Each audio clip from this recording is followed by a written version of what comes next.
Morning everyone, welcome back to my channel Aparna Roy blog. আমার কাছের এবং দূরের যে যেখান থেকে ভিডিওটি দেখছো বন্ধুরা, আশা করি সকলে ভালো আছো এবং সুস্থ আছো। আর আমরাও বেশ ভালো আছি। আজ হচ্ছে রবিবার, তো অনেক দিন হলো রবিবারে ব্লগ সেইভাবে করা হয় না, কারণ রবিবারের দিন যেহেতু ছেলে তোমাদের দাদা ভাই বাড়িতে থাকে, তারপর কোথাও না কোথাও বেড়াতে যাওয়া হয়, তো সেইভাবে ঘরের কোনো কাজকর্ম আর শেয়ার করা হয় না। তো যাই হোক, রবিবারে কাজের এত তাড়া থাকে, যেহেতু ঘুম থেকেও একটু লেট করে ওঠা হয়, তাই আমি রবিবারের আগের দিন শনিবারের দিন রসুন ছাড়িয়ে রাখি। আর এই দেখো, পেঁয়াজ আলু এইভাবে রেখে দিয়েছি, যাতে সকালবেলা ঘুম থেকে উঠেই মশলাটা করতে পারি। আর যেহেতু সকালবেলা ঘুম থেকে উঠতে একটু লেট হয়, তো সেই কারণে সেইভাবে টিফিনও বানানো হয় না। তোমাদের দাদাভাই তো ছাতু খেয়ে অফিসে চলে গেল, আর এইদিকে ছেলের জন্য একটুখানি চকোজ আর একটু দুধ গরম করে দিচ্ছি, কারণ আজ তো দুপুরবেলা তো রবিবার মানে বাঙালিদের কাছে ওই ভালো মন্দ খাবার, তো তারপর তো দুধ খেতে পারবে না, ওই কারণে দুধটা সকালবেলাই ছেলেকে দিয়ে দিচ্ছি। আর তোমাদের দাদাভাইয়ের অফিস আর ছুটি থাকে না, তবে রবিবারে দুপুরবেলা খেতে এসে আর যায় না। তো যাই হোক, এদিকে আলু পেঁয়াজ কেটে নিয়েছি। আজ তো রান্না করব, তো কী রান্না করব সবটাই তোমাদের সঙ্গে শেয়ার করব। আর তোমরা নিশ্চয়ই বুঝতেও পেরেছো, চিকেন রান্না করব। তো কোনোদিনও আমি ট্রাই করিনি এইভাবে দই চিকেন রান্না করা। তো এর আগের দিন তোমরা হয়তো ভিডিওতে এর আগের দিন যারা দেখেছো, যে দই চিকেনটাকে আমি ম্যাগনেট করে ফ্রিজে রেখে দিয়েছিলাম। তো যাই হোক, যাতে মাংসটা বেশ সফট হয় এই কারণে। তো তারপরে সেই চিকেনটা সকালবেলা একবার বাইরে বেরিয়েছিলাম যখন বাথরুমে, তখনই চিকেনটা বের করে রেখে দিয়েছিলাম। কেননা কি বলো তো, রান্না করার অন্তত 2-3 ঘন্টা আগে ফ্রিজের জিনিস বাইরে বের করে রাখা উচিত, তো ওই কারণে। আর রান্না করতে গিয়ে একবারে আমি অনেকটা তেল দিয়ে যদি আলু দিই, তাহলে আলু থেকে যে জলটা বেরোবে সেই জলটা অনেক সময় ছিটে আসে। ওই কারণে আমি প্রথমে কম তেল দিয়ে তারপরে আলুটাকে দিয়ে পরে আবার তেল দিলাম। এতে তেলের গন্ধটা, যদিও অনেকে বলে গন্ধ বলে, কিন্তু আমাদের কাছে মনে হয় না। কেন বলো তো, আলুটা তো অনেকক্ষণ ধরে ফ্রাই করা হয়, তেলটা তখনও তো গরম হয়ে যায়, তাই না? তো তাহলে কি হয়, তেলটাও ছেটে না, বেশ ভালো হয়।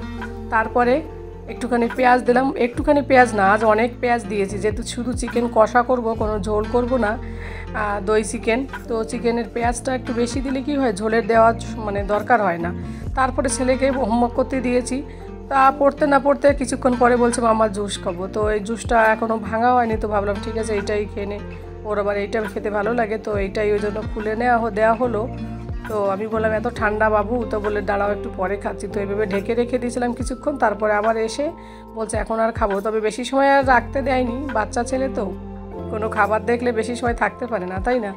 তো খেয়ে তো খুব মজা নিচ্ছিলো, আর দেখো কি এক্সপ্রেশন দিচ্ছিলো, আমি সেটা শেয়ার করিনি তোমাদের সঙ্গে। তো খুব মজা পায় বাচ্চারা, এইসব খেতে খুব ভালো লাগে যদিও। তো যাই হোক, মাঝে মাঝে দিই, সবসময় তো দেওয়া হয় না। আর এই গরমের দিনে একটু একটু করে সব বাচ্চারাই চায়, তবে আইসক্রিমটা আমি খুবই কম দিই। তো যাই হোক, দেখো কথা বলতে বলতে পেঁয়াজটা সুন্দর করে ভাজা হয়ে যাওয়ার পরে যে মিক্সিতে যে মশলাটা করে রেখেছিলাম, সেই মশলাটাও দিয়ে দিয়েছি এর মধ্যে। আর ওই মশলাটা লাল হয়েছে এই কারণে টমেটো দিয়েছিলাম, আর দিয়েছিলাম পাকা কাঁচা লঙ্কা। তো পাকা টাইপের কাঁচা লঙ্কায় কী হয়, তবু ক্ষতিটা কম হয়, কিন্তু শুকনো লঙ্কা কিন্তু আমাদের খাওয়া শরীরের পক্ষে খুব একটা ভালো না, ওই জন্য শুকনো লঙ্কা আমি খুব কম ইউজ করি। তো যাই হোক, তো আজ একটুখানি ইউজ করা হলো, যদিও মিক্সিতে গ্রাইন্ডের মধ্যে পাকা লঙ্কা প্লাস শুকনো লঙ্কা দুটো তিনটে দিয়েছিলাম। প্রথমে ভেবেছিলাম অনেক দেবো, তারপরে চিন্তা করলাম না বেশি দেওয়া ঠিক না, তো অল্পই শুকনো লঙ্কা দিয়েছিলাম। তো ওই কারণে একটু কালারটা যাতে আসে। আর এইদিকে দেখো, চিকেন মশলাটা কষানোর পরে চিকেনগুলো সব ঢেলে দিলাম, অনেকটা চিকেন হয়ে গেল। আমি বুঝতে পারিনি যে এতটা হবে, গামলায় রয়েছে। তো কড়াইতে দেওয়ার পরে মনে হলো বাপরে, এত চিকেন একসঙ্গে, এর থেকে কিছু চিকেন তুলে রাখলে ভালো হতো, সেগুলো দিয়ে পকোড়া খাওয়া যেত। তো তোমাদের দাদা ভাই সেই জন্য চিকেনটা একটু বেশি এনেছিল পকোড়া বানানোর জন্য, কিন্তু আমি ভুল করে সব কিছু এইভাবে করে দিয়েছি। তো এটা জানতে পেরেছি, ও দুপুরবেলা খেতে এসে বলছে সব চিকেন রান্না করেছে। আমি বললাম হ্যাঁ। তখন বললো আমি বেশি এনেছিলাম, তুমি তো আবার ডায়েট করো, ওর শক্ত পাটটা দিয়ে পকোড়া খাও। তোমরা তো জানো তেল ছাড়া কীভাবে করি, ছেলের জন্যও পকোড়া করি, তো ওইগুলোর জন্য বেশি এনেছিল, কিন্তু আর দেওয়া হলো না। তো রান্না করা হয়ে গেল, ঠিক আছে, কোনো অসুবিধে নেই। এখান থেকে আমার ছেলেটা আবার কি বলো তো, সানডেতে চিকেন করলে সেটা আবার মন্ডেতেও খাবে, মন্ডেতে রাতের বেলা খাবে, দুপুরবেলা আবার খাবে না। তো ও চিকেনটা 2 দিন খায়, ওই জন্য অসুবিধা হয় না। আর ওই বেশি ভালোবাসে, বাচ্চা ছেলে তো, ওরা তো ওই মাটন, দেশি চিকেন এইগুলো ওদের কাছে একটু শক্ত পাড়া হয়, ওরা ওইগুলো খেতেও চায় না, চিকেনটাই বেশি ভালো খায়, ওই লেগ পিসটা, বাকিগুলো আর অতটা ইয়ে করে না। তো যাই হোক, চিকেনটাকে দিয়ে মশলা দিয়ে ভালো করে সুন্দর করে মিশিয়ে দেবো। মিশানোর পরে তারপরে একটু ঢেকে দেবো। আর এই গ্যাসটা ভীষণ স্লো করে রান্না করবো। আর এইদিকে কেননা নাকি ছেলেকে পড়াতে বসেছি, তাই না, তো ওর কাছে যদি না বসি তাহলে ও পড়তেও চায় না। তো যাই হোক, তারপর কিছুক্ষণ পরে ঢাকনাটা তুলে দিলাম, দেখলাম যে একটু অনেকটা গলে এসেছে। তারপরে আমি কী করলাম, একটুখানি আলুগুলো ভেরাই করে রেখেছিলাম সেইগুলো দিয়ে দিলাম। আর এই সাইডে দেখো একটু গরম জল করেছি। অনেক দিন ধরে চিন্তা করছি কিছু কিশমিশ করব। তো গ্রেপসগুলো কেমন টাইপের মনে হলো, সবুজ সবুজ টক টক হয় যদি, তো খেয়ে দেখলাম হ্যাঁ টকই। তো তখন আমি গরম জল ফুটিয়ে তারপরে দেখো এই আধা কিলো আঙুর এর মধ্যে দিয়ে দিলাম। তোমাদের সামনেই দেখো গ্রিন কালারের আঙুরটা ছিল। তো কিছুক্ষণের মধ্যে এর কালারটা চেঞ্জ হবে, মানে 2-3 মিনিট লাগে, বেশি হলে 5 মিনিট পুরো লাগে না, যদিও এটা গ্যারান্টি। 5 মিনিট যদি জ্বালানো হয় তাহলে কিন্তু আঙুরগুলো গলে যাওয়ার সম্ভাবনা থাকে। জাস্ট এটা মানে গরম জলের মধ্যে, ফুটন্ত গরম জলের মধ্যে আঙুরগুলো ঢেলে দেওয়ার 2 থেকে 3 মিনিটের মধ্যেই দেখবে জলটা ফুটে উঠবে আর আঙুরের কালারটা সঙ্গে সঙ্গে চেঞ্জ হয়ে যাবে। এই দেখো অনেকটা হলদেটে ভাব এসে গেলো, অনেকটা গ্রিন কালারের ছিল। তো যখন একটু হালকা কালার চেঞ্জ হবে তখনই আঙুরটাকে তুলে জলটা ঝরিয়ে দেবে, রোদে শুকিয়ে দিলেই কিশমিশ হয়ে যায়। আমরা এই কিশমিশ কিন্তু অনেক টাকা দিয়ে কিনি, তাই না? তো কিছু কিছু জিনিস যদি এইভাবে বাড়িতে বানানো হয় তাহলে দেখবে কম খরচে অনেক কিছু সংসারে টাকা পয়সা অনেক কিছু সেভ হবে। তো একটু একটু করে তো সিন্ধু থেকে মানে বিন্দু থেকে সিন্ধু হয়, তাই না? অনেকে বলে না কথায় যে সর্ষে থেকে বেল হয়। আর এইদিকে চিকেন কষাটাও হচ্ছে, তো কালারটা বেশ ভালো এসেছে, যদিও আজকে আমি শুকনো লঙ্কা দেবো না বলে দিয়ে দিলাম।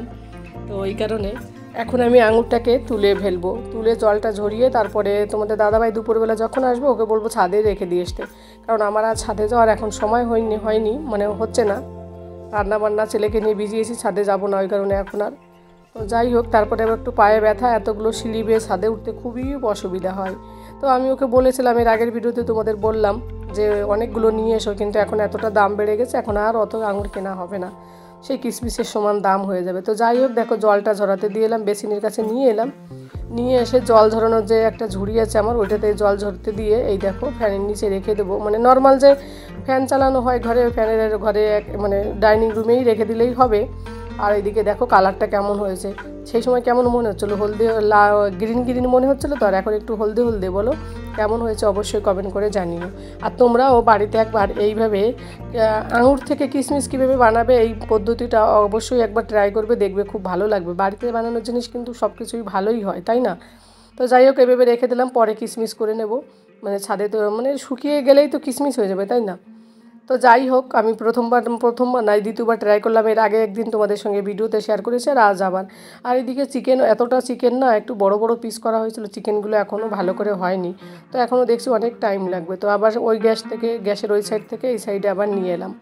আর এদিকে ফ্রিজে কিছু ভাত ছিল, তো ভাতগুলো আমি আর গতকাল রাতে নষ্ট করিনি, ফ্রিজে রেখে দিয়েছিলাম।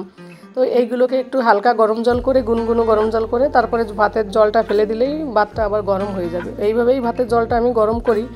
তোমাদের দাদাভাইও ভাত খাবে আর আমি আর আমার ছেলে আমরা রুটি খাবো। তোমাদের দাদাভাইকেও রুটি দেবো, যদি ওইটুকু ভাতে ওর হবে নাকি। তো ওর জন্য একটা রুটি করব, আমার জন্য দুটো, ছেলের জন্য দুটো, বাস এইটুকু রুটি করব আজ, রুটি চিকেন। আর এইদিকে দেখো আলুটা অনেকটা গলে গেছে, তাই তুলে রেখে দিয়েছি। আর এইদিকে দেখো আমার সোনা ছেলে পড়ছে, বিছানাটাকে কেমনভাবে রেখে দেখো এলোমেলো করে রেখে পড়তে বসে। তো যাই হোক, ওকে পড়তে দিয়েছি, ওর যেহেতু রানিং এক্সাম চলছে মান্থলি, ওই কারণে। আর এইদিকে দেখো কথা বলতে বলতে আমার চিকেনটাও কষানো হয়ে গেল। এদিকে গোলমরিচের ঝাল একটু দিচ্ছি যাতে খেতে ভালো লাগে, একটুখানি চিকেনেতে একটু ঝাল হলে বেশ ভালো লাগে, জানো তো, আর গোলমরিচের বেশ লাগে। আর এদিকে বাড়িতেই মানে আমি যত রকমের গরম মশলা আছে সবগুলো বাড়িতেই মিক্সিতে গ্রাইন্ড করে আমি ওটাকেই মানে বানিয়ে রেখে দিই, তাহলে বেশ সুবিধা হয় আমার। তো তাই এই দেখো কথা বলতে বলতে আমার চিকেনটা কষানো হয়ে গেছে। এবার তোমাদের দাদাভাইও চলে এলো, এবার ওদের থালাটাও সাজিয়ে দেবো। রুটি আর চিকেন, এই দেখো ওদেরটা খাওয়া কমপ্লিট, আর আমার দুটো রুটি আর এক চিকেন।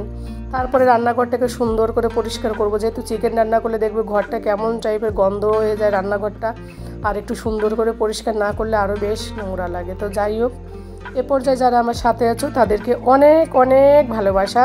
আর নতুন বন্ধুরা যদি প্রথমবার ভিডিওটি দেখো, যদি কোথাও কোনো অংশ তোমাদের ভালো লাগে অবশ্যই কমেন্ট করে জানিও। আর একটু ভালো লাগলে তাহলে চ্যানেলটিকে সাবস্ক্রাইব করে দিয়ে আমার পাশে থেকো, আর পাশে থাকা বেল আইকনটি প্রেস করে দিও, তাহলে প্রতিদিন আমি যে ভিডিওগুলো দেব সেগুলো সবার আগে তোমাদের কাছে পৌঁছে যাবে। আর বন্ধুরা সকলে ভালো থাকো, সুস্থ থাকো, সাবধানে থাকো আর সেফ থাকো। আর এই গরমের দিনে বেশি বেশি করে জল খাও, তাহলে শরীরটা বেশ ভালো থাকবে। তো সকলে ভালো থাকো, বাই, টাটা। আজকের মতো ভিডিওটা এখানেই শেষ করছি, টাটা।